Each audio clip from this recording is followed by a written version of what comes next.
alam kung ano ang pwede kong ipangalan sa kanya, guys. Pero, gagamit ako ng smoked salmon. Gagamit tayo ng puff pastry. At syempre, lalagyan natin siya ng cream cheese, guys. Ayan. So, mas gusto kong gumamit ng Philadelphia. Mas masarap kasi siya, guys. Ayan. So, gagamit ako ng dalawa. Bali, ang isang box niya is 180 grams. At syempre, lalagyan natin siya ng green onion. Ayan. So, mag-start na tayo, guys. Ilagay muna natin itong cream cheese.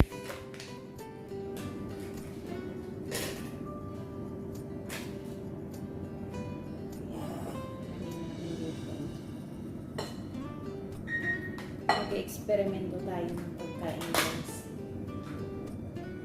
Masarap to kasi meron siyang smoked salmon.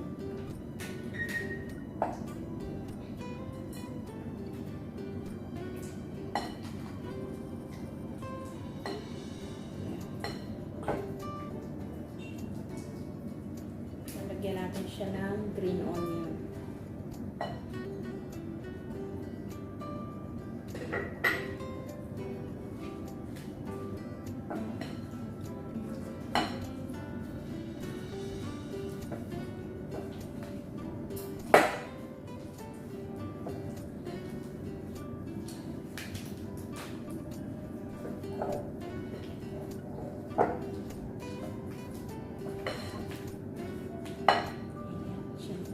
Buksan na natin itong ating salmon, guys.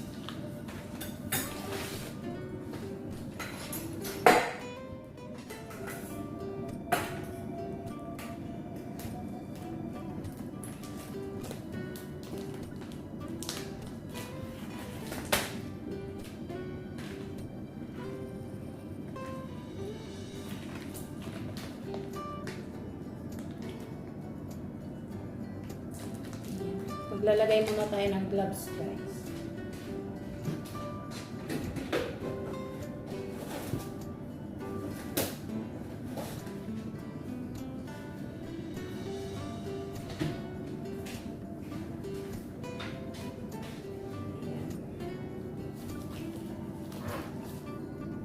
Kailangan natin mag-gloves kasi malansa yung salmon, guys.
Bago natin siya ipapalaman, guys.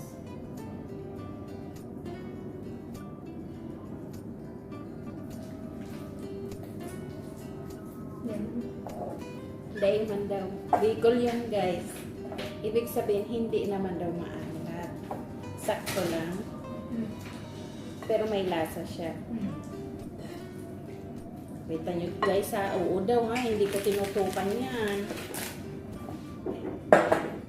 Siyempre, buksan na natin yung ating puff pastry guys.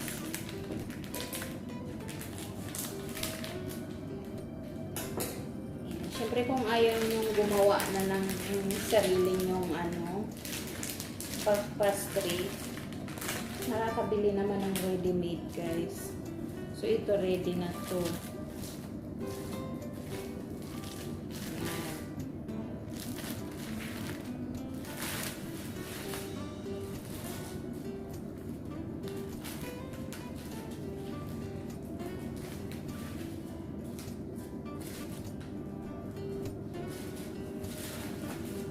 Siyempre, ilalagay lang natin yung ating palaman guys.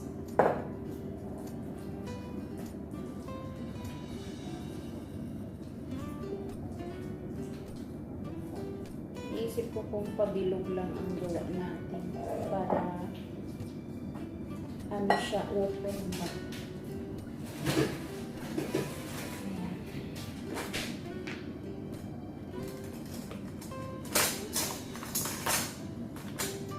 Nagamit tayo ng cutter guys.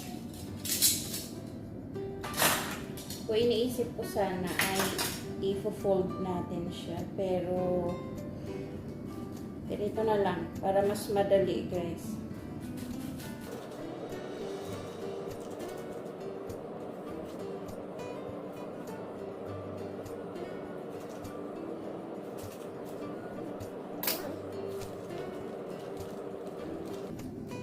Ayan, ganyan siya guys. Ayan, syempre kunin natin yung lalagyan. Ang ating lalagyan guys, ito na.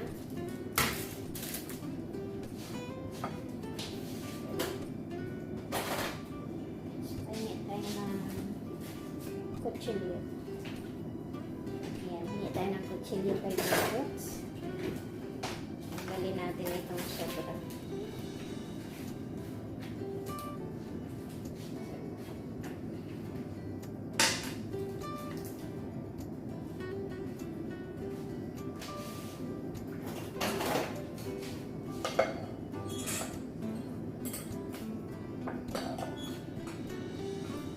Mas gusto kong gumamit ng ice cream scooper para mas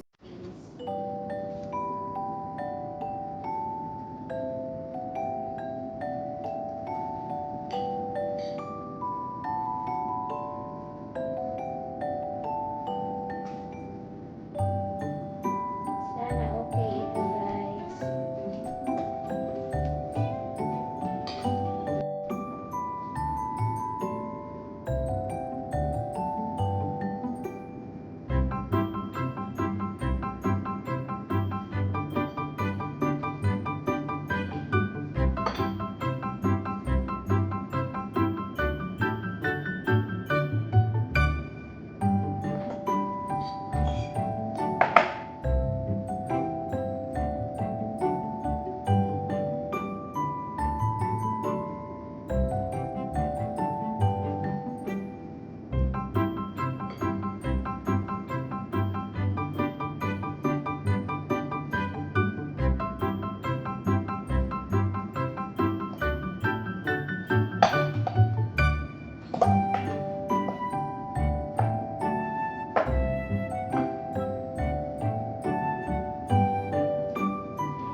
Pwede natin i-roll yung tira natin. Ito yung tinatang natin. Pwede natin i-roll yan at gawa kayo ulit ng bilog. Ayan.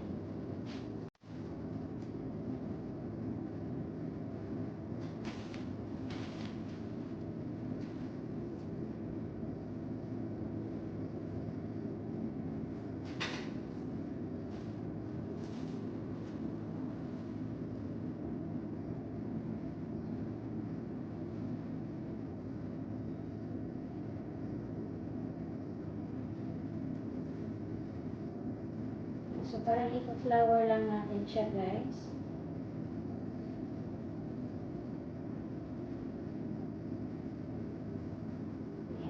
ganyan na. Ganyan na siya guys. Tingnan natin kung anong kalalabasan niya mamaya.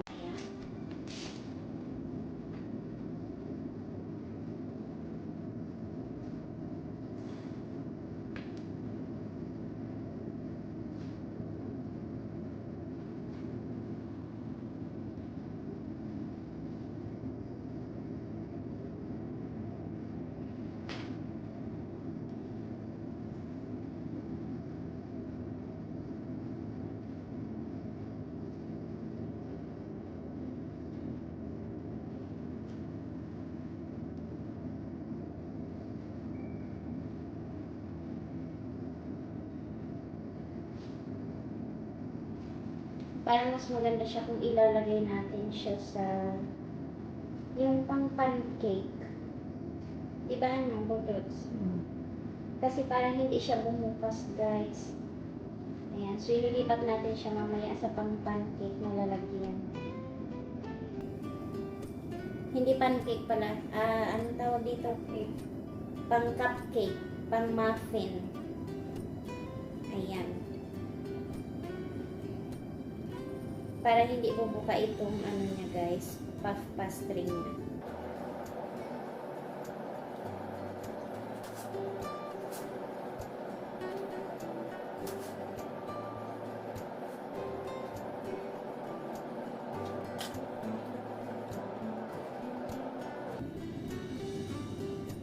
Ayan, tinutupi ko lang siya guys.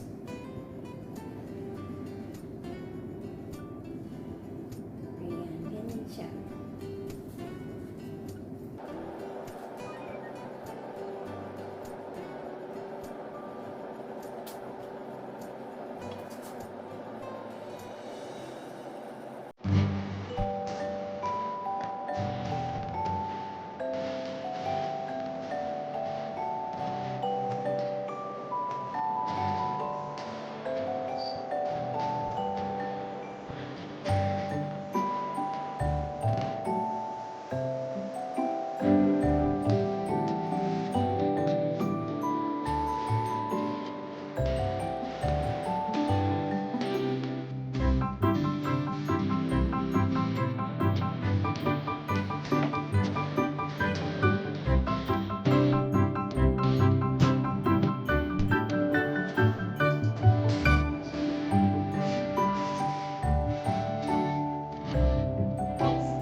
Ililipat ko siya dito guys sa lalagyan ng cupcake.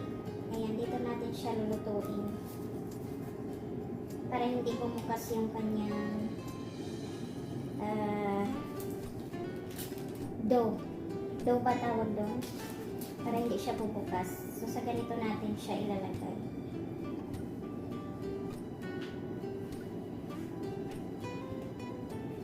Ayan guys, 4 muna ang itatry natin, tapos i-oven na natin.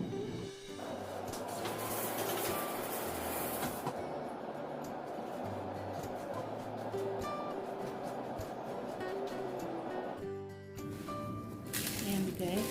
So ito yung tira guys, ginanyan ko na lang siya.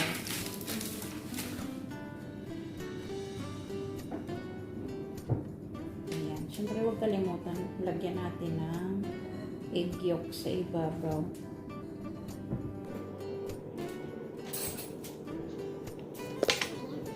Tapos, lagyan lang natin ang design guys.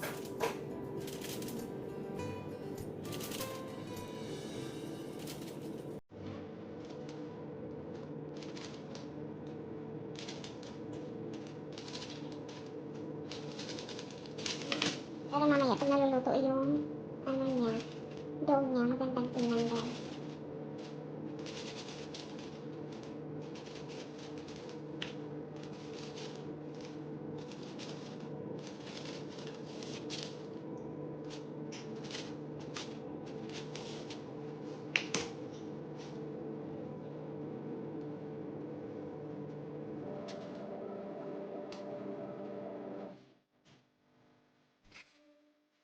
Yan guys, magtatawag na yung aking alaga. Gutom na siya. Ayan, so i-oven na natin to guys.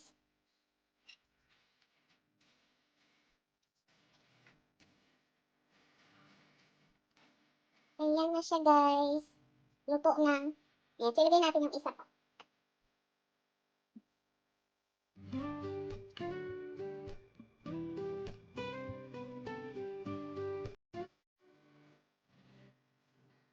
Ayan guys, luto na.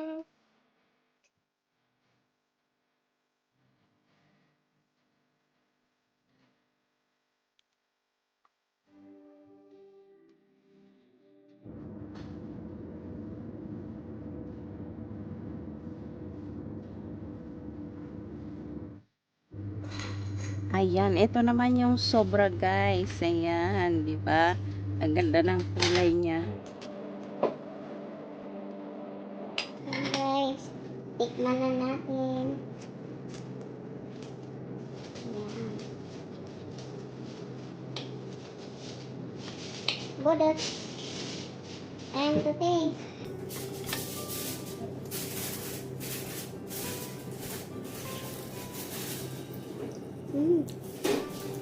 Ang sarap. Sarap guys. Ang baba ng aming cellphone kaya maganito na lang.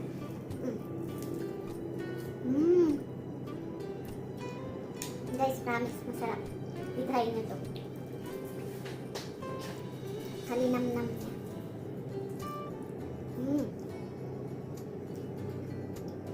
Yummy. Ayaw magpakita ni Budots guys. Pinakain niya na yung isa. Ayan, sana nag-enjoy kayo guys sa panonood. Try nyo. Ay, maraming salamat.